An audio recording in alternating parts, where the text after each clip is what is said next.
Yan ang sigaw ng Solid DDS o Digong Duterte supporters sa harap ng Quezon City Hall of Justice. Ang kanilang pinaringgan, mga progresibong supporter ng ACT Teachers Party List. Nasa QC ang dalawang grupo, Lunes ng hapon December 4 sa preliminary hearing ng kasong isinampa ng ACT Teachers Representative na si Franz Castro laban kay dating Pangulong Rodrigo Duterte. Pero sa kasagsagan ng picket protest ay mag-isang sinagot ng pro-Duterte vlogger na si Dan Chan ang mga makakaliwa. Bit-bit rin ito ang poster na may mugshot ni Castro. Walang ginawa! Yes, walang ginawa! Yes, walang ginawa! Ano to? Ano to? Ano na status ng kaso ni Brad? Anong status ng kaso na to? Si Castro ay kabilang sa mga nahuli noong 2018 sa bayan ng Talaingod, Davao del Norte dahil sa bit-bit na 14 na minor de edad na wala umanong paalam sa mga magulang. Ikinulong sila sa Talaingod sa mga kasong kidnapping, child abuse at trafficking pero nakalaya rin matapos makapagpiyansa. Sa panayam kay Chan, mariin itong kinundina si Castro. Now Franz, o Congressman Franz o Franz, na komunista at NPA. Ang tanong ho ng taong bayan, kayo po ba yung Franz na NPA at komunista? Yun lang ho ang tanong namin eh. Magandang araw mga kaibigan. Yan po, napanood nyo ang mga kaganapan sa Fiscal's Office sa Quezon City kahapon. Yun po yung dapat mag-submit si PRRD ng counter affidavit sa kaso na i-file ni Congressman Franz Castro sa kanya. Ayun, sinalubong siya ng daan-daang DDS supporter. At ang galing ni Dan Chan.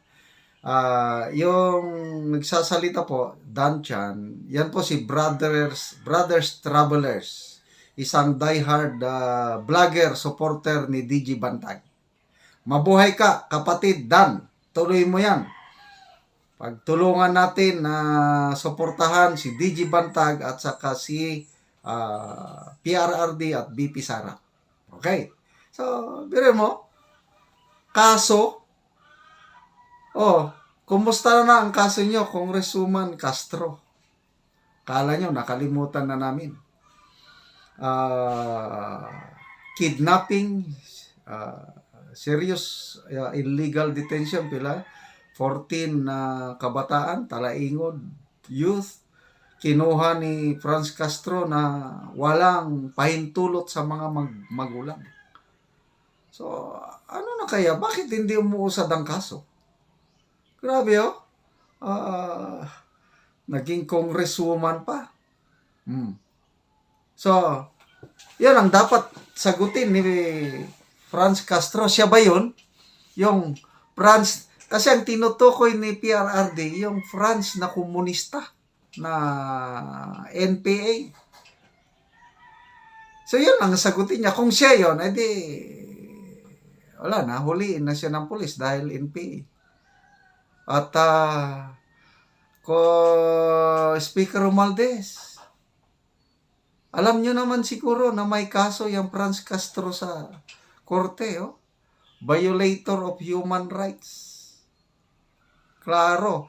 Meron pang video yan yung isang tribal leader na Talandig, pinapagalitan niya ng todo yan si Franz Castro dahil kinuha ang mga kabataan na walang paalam. Ang ganda sana kung maipalabas ulit yung video na yun para maisiwalat kung ano talaga ang pagkatao nitong Franz Castro na ito. So, niloloko lang nila talaga ang tao yung bayan. Pero mo, recruiter ng NPA, sinusulduhan ng gobyerno, binibigyan ng pondo, millions, ka-alyado ng Speaker of the House. Talaga, only in the Philippines. Okay, so, ano ang nangyari kahapon? Hindi po nagpakita ang Pangulong Duterte, which is very good. Nagpadala lang siya ng 2 abogado niya. Okay, so anong nangyari? Ang sabi ng mga abogado, hindi siya nakatanggap ng subpoena. Si PRRD, hindi siya nakatanggap. But sa totoo lang, may vlog yan eh. Sino ba yung nag-vlog? Merong natanggap na subpoena. Kailan?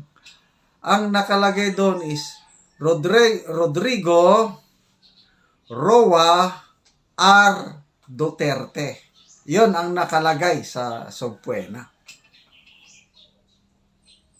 So,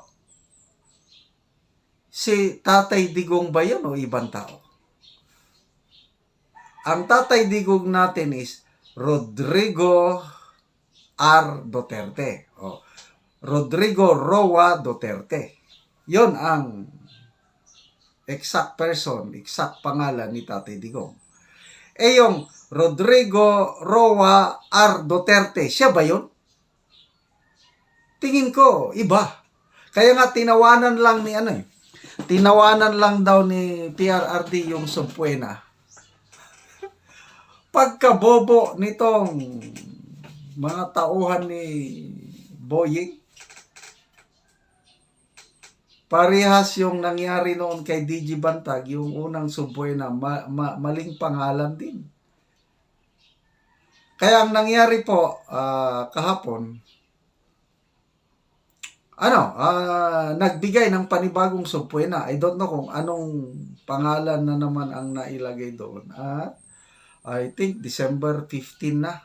Yeah, December 15 na yung dapat na mag-submit na ng counter affidavit si PRRD.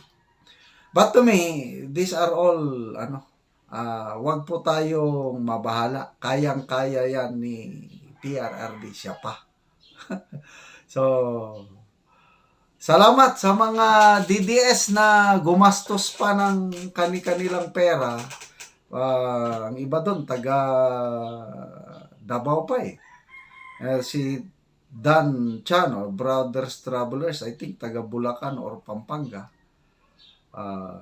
Si Brother Dan is a member of Iglesia ni Cristo. Yan po ang ang ganda ng kapatiran, samahan ng mga Iglesia ni Cristo.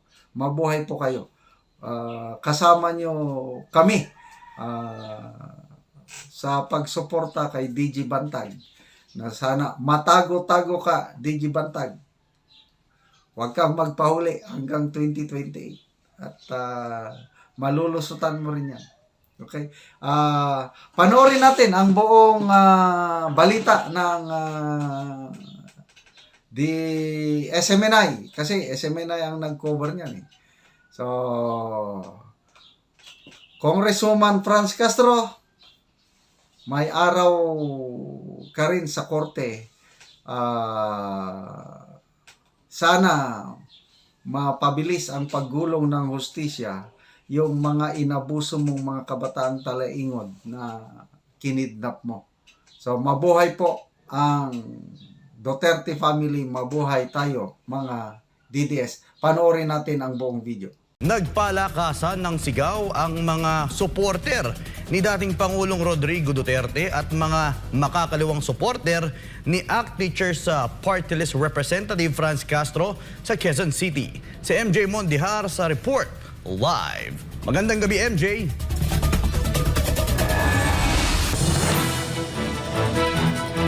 Franco, magandang gabi. Para matiyak na payapa ang mga magiging ganap ay bantay sarado ng mga pulis kanina ang venue para hindi magpang-abot ang dalawang grupo. Yan ang sigaw ng solid DDS o Digong Duterte supporters sa harap ng Quezon City Hall of Justice. Ang kanilang pinaringgan, mga progresibong supporter ng ACT Teachers Party List. Nasa QC ang dalawang grupo Lunes ng hapon December 4 sa preliminary hearing ng kasong isinampa ng ACT Teachers representative na si Franz Castro laban kay dating Pangulong Rodrigo Duterte. Pero sa kasagsagan ng picket protest ay mag-isang sinagot ng pro-Duterte vlogger na si Dan Chan ang mga makakaliwa. Bit-bit rin ito ang poster na may mugshot ni Castro. Walang ginawa! Yes, walang ginawa! Yes, walang ginawa! Ano to? Ano to? Ano na status ng kaso ni Franz? Anong status ng kaso na to? Si Castro ay kabilang sa mga nahuli noong 2018 sa bayan ng Talaingod, Davao del Norte dahil sa bitbit na 14 na minor de edad na wala umanong paalam sa mga magulang. Ikinulong sila sa Talaingod sa mga kasong kidnapping, child abuse at trafficking pero nakalaya rin matapos makapagpiyansa. Sa panayam kay Chan, mariin itong kinundina si Castro. Now, France, o Congressman Pras o France, na komunista at NPA. Ang tanong ho ng taong bayan, kayo po ba yung France na NPA at komunista? Yun lang ho ang tanong namin eh. Nagugat ang kaso ni Castro laban sa dating Pangulo dahil sa pinagbantaan raw nito ang buhay ng mga kaliwang kongresista sa kanyang programa sa SMNI, Nagikan sa Masa para sa Masa. Pero para kay Chan at sa milyong-milyong supporters ni dating Pangulong Duterte, Yun lang ho ang tanong namin eh. Kayo, kung tatanggapin po niya na siya po si Pras na NPA at komunista, marami ho mga kapulisan dito. Ulihin niyo na ho. Hindi ba inuhula natin mga NPA? Dalawang bagay lang yan. Kapag dinina niya, bakit pa siya nagpalang kaso dito? Kung tatanggi niya na, kasi ang binanggit po ng ating mahal na Pangulo, dahil Pangulong Rodrigo Duterte, ay yung France na NPA at komunista. Di ba? Maliwanag po sa gikan sa masa para sa masa. Now, ang tanong ko, siya ba ang NPA na tinutukoy at komunista? bukod kay Chan, dumayo rin ang mga taga-Citizens Coalition for Transformation Movement. Lumipad sila mula pa Davao City para lamang ipakita ang suporta sa dating presidente. Hindi naman nagpatalo ang Duterte supporters sa noise barrage ng mga makakaliwa at buong tapang na hinarap ang mga ito sa mapayapang paraan.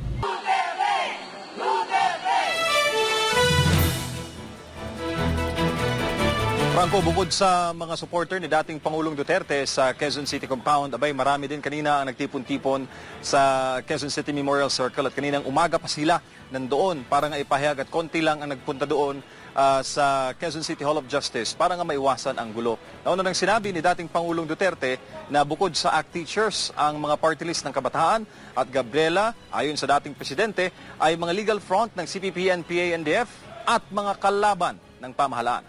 Para sa Diyos at sa Pilipinas kong mahal, balik sa iyo, Franco. Jay, maitanong ko lang, Jay, kung nakita ko kasi sa footage nandun din, kung di ako nagkakamala, si Gabriela Party List. Kompleto ba ang Makabayan Block sa kung saan naganap ang kilos protesta rin ng iilan sa mga supporters ng ating nakaraang Pangulo?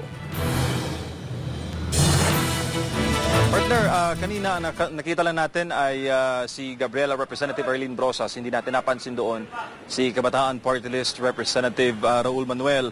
Pero karamihan sa ating mga kababayan doon ay mga supporter ni former President Duterte. Matagal kami naghintay sa isang panayam kung maabutan ba namin ang lead o legal counsel ng former president na magdala ng kanyang counter affidavit sa kasong isinampa sa kanya, pero hindi namin naabutan ang kanyang legal counsel. Bagkus, naging mapayapa naman dahil maraming mga pulis ang nagbantay doon. Ang police visibility ay pinaigting para nga maiwasan ang gulo. Franco? Ayun. Maraming salamat, MJ Mondehar, sa detalye ng Yon Balita.